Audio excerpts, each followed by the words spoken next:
Menjelaskan atau menjadi guide menjelaskan beberapa objek atau sejarah dari Kebun Raya Bogor. Yang pertama dimulai dari usia Kebun Raya Bogor terlebih dahulu. Saat ini untuk usianya sudah mencapai 206 tahun.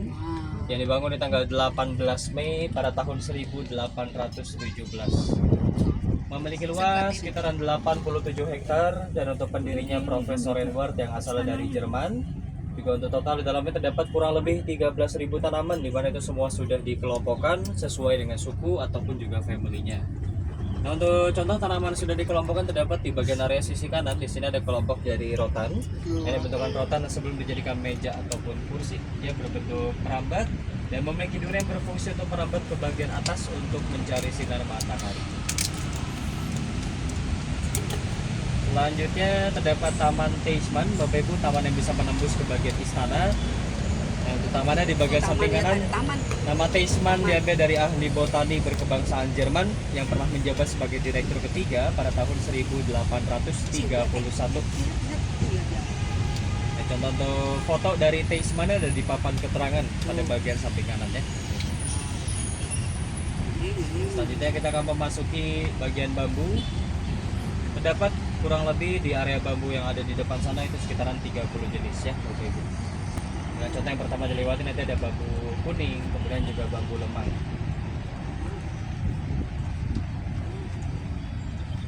Untuk bambu kuning pun rebungnya bisa digunakan sebagai obat, yaitu obat liver atau hepatitis ya, ini bagian samping kanan.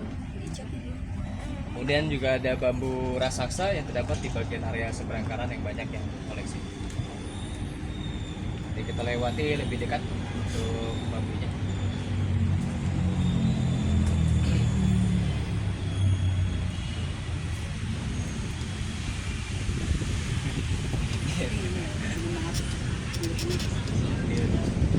Oke, kemudian juga ada bambu hitam bagian kanan atau bambunya. Bambu hitam ini digunakan sebagai alat musik angklung ataupun calung. Dan juga ada bambu raksasa, ini salah satunya di samping kanan ya, dengan ukuran yang cukup besar. Lalu Istana Bogornya untuk kediaman resmi dari Pak Jokowi. Nah, untuk Istana Bogor dari bagian depan dengan usia yang sudah mencapai 278 tahun. Itu pun juga sudah bangunan yang ketiga ataupun sudah renovasi dan didiami langsung oleh Pak Jokowi setiap harinya. Dan di area depan kita ada makam Belanda, kurang lebih ada 42 yang ada di dalam area samping kiri dengan terdapat 42 dan rata-rata itu semua sudah meninggal ketika itu terkena wabah malaria. Nah, di zamannya belum ditemukan untuk obatnya ya Bapak Ibu, yaitu obat kina atau pil kina.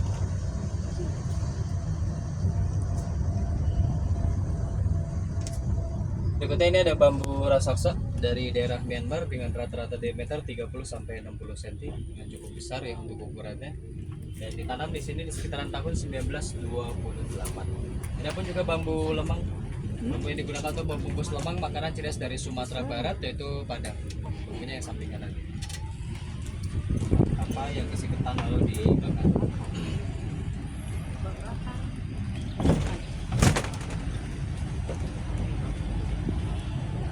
Oke, jika seluruh areanya disatukan, luasnya bisa mencapai di 115 hektar.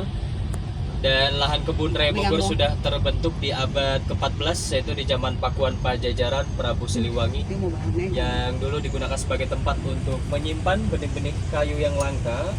Dan setelah perkembangan zaman digunakanlah sebagai tempat penelitian ataupun juga untuk konservasi ex situ, jadi untuk tanaman yang ditanam kembali di luar habitat aslinya. Kita balik lagi melewati area rotan, terdapat di bagian samping kiri.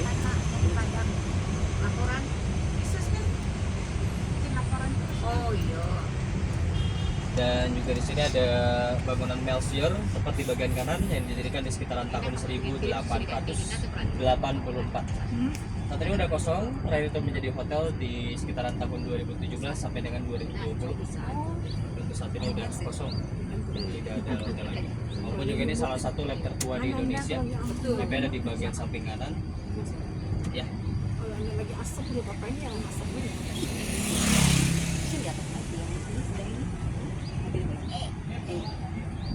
Keluar biasa. Keluar. Ke depannya. rodanya ini Pak. Untuk yang kanan di sini ada Olive, tempat membeli merchandise atau oleh-oleh ya, Bapak Ibu. Kita kayak kita sana sekarang. Dan di kiri juga ada monumen Lady Raffles, monumen didirikan untuk mengenang istri dari Thomas Raffles yang meninggal akibat terkena wabah malaria pada tahun 1814. Untuk istri itu meninggal.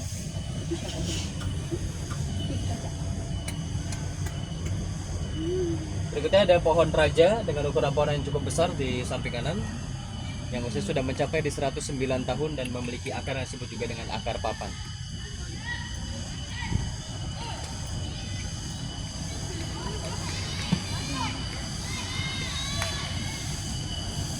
Oke,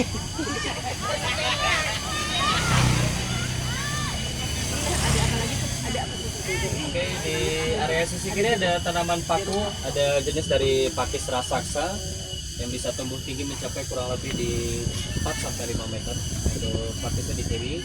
Maupun juga ada pandan laut atau pandan raksasa di bagian kanannya yang bisa digunakan untuk pembuatan tikar, tas atau dompet. Jadi samping kanan untuk tanaman.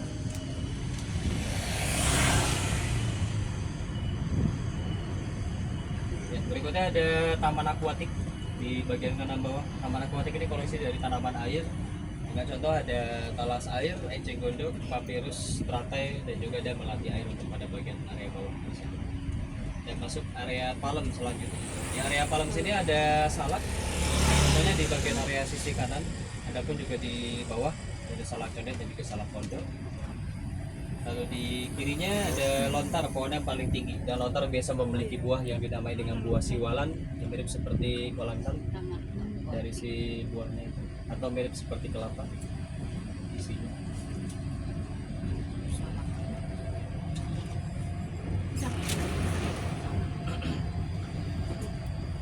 Kita akan menuju ke Taman Astrid, melewati jembatan putih yang di bawahnya ini ada Sungai Ciliwung yang langsung mengalir ke area Depok atau Jakarta. Sisi kanannya ada koleksi randu atau pohon kapuk. Ada randu kembar yang usia sudah mencapai di 103 tahun. Untuk pohonnya randu kembar. Di depannya juga masuk ke bagian Taman Astrid yang merupakan taman utama dari Kebun Raya Bogor.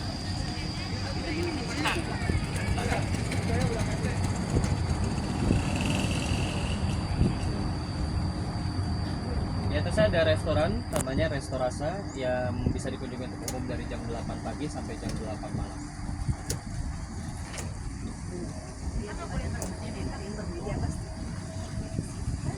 Tengahnya juga ada hiasan jenis dari bunga kana hibrida atau bunga tasbih. Dan selanjutnya ada koleksi pohon damar, pohon yang asalnya dari daerah Kalimantan. Untuk pohonnya di kanan dan juga di sisi kiri, yang bisa digunakan untuk pembuatan korek api, papan, lantai, ataupun juga untuk peralatan musik. Sedangkan dari bagian getahnya digunakan untuk pembuatan lilin ataupun juga untuk resin.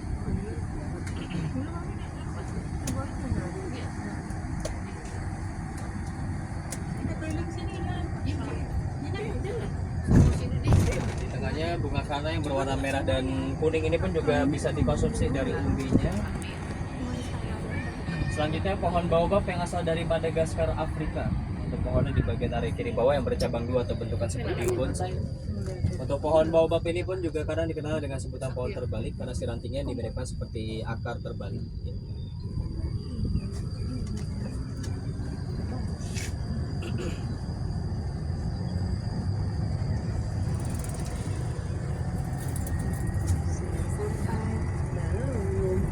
Ya, sisi kanannya pintu 3 dari arah Siloam atau Lipo Plaza Kebun Raya Bogor. Merupakan pintu tercepat masuk ke bagian Taman Astrid ataupun juga anggrek. Untuk anggreknya ada di kiri bawah. Dan dibagi menjadi dua bagian. Di dalam gedungnya tersebut ada silangan maupun juga alami.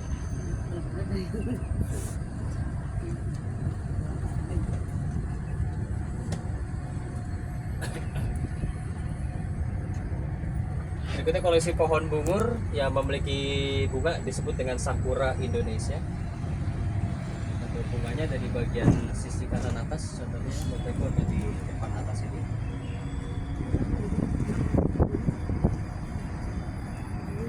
Kirinya juga masih anggrek. Jadi gedung yang baru yang kemarin diresmikan di sekitaran tanggal 17 Mei 2023.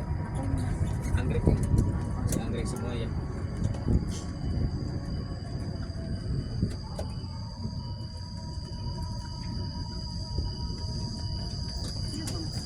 Kalau yang itu kan Wil, kantor wilayah buat kayak semacam tempat istirahat dari petugas.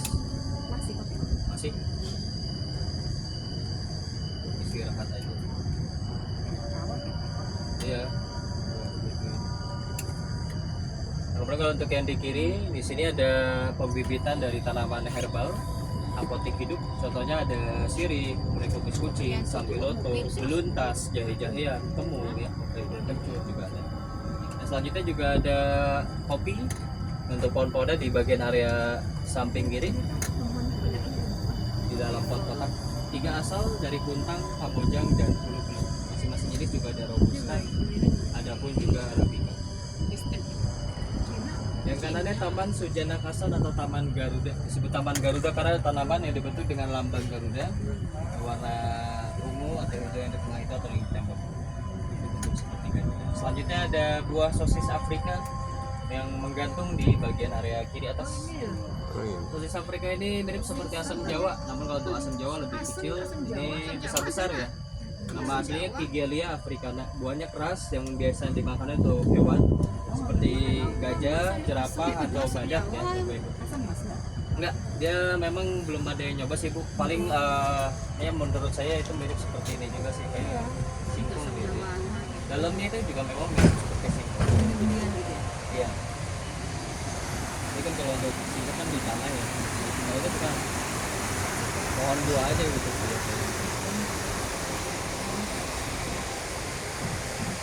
Ujungnya ini masuk ke bagian area hutan. Tidak ada taman lagi di sini, kebanyakan pohon-pohon besar dengan rata-rata usia sudah menginjak di ratusan tahun. Ada koleksi dari pohon jodoh juga yang kita lewati. Pohon jodoh, kemudian juga ada koleksi dari meranti maupun juga ada sukun, ada nangka, ada keluih di sini ya, Bapak Ibu. Dia tahu ya, dipencet itu bakal nyala. Berarti mangkuknya. Ya, untuk pohonnya ada di depan Ibu yang disebut pohon jodoh ya. Jadi ada sepasang Kita tuh foto di sini yang kayaknya berbeda nggak jenis. Lalu nggak untuk segelap usianya ini sudah ya. mencapai kurang lebih 157 tahun. Iya. Ya. Pohon ada di bagian depan. Ini kok jodoh. Ya, ini yang kanan. 157 tahun dengan tahun tanam di 1866. Jenis masing-masingnya pohon meranti dan juga pohon beringin.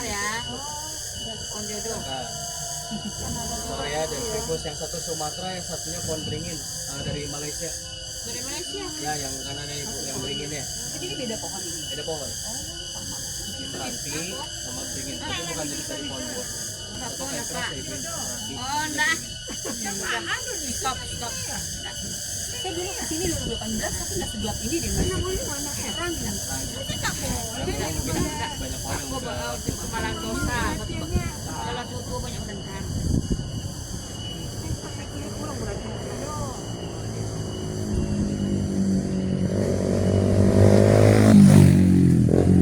juga di area kanan. Di sini ada situs cagar budaya komplek Patung Keramat dari istri Prabu Siliwangi, yaitu Ratu Galung Mangku Alam Prabu Siliwangi. Itu mungkin situ semakti kali nggak mati itu kan. Kalau yang kirinya ada jembatan gantung, ada jembatan merah. Udah nggak bisa, udah rapuh atau sudah tua.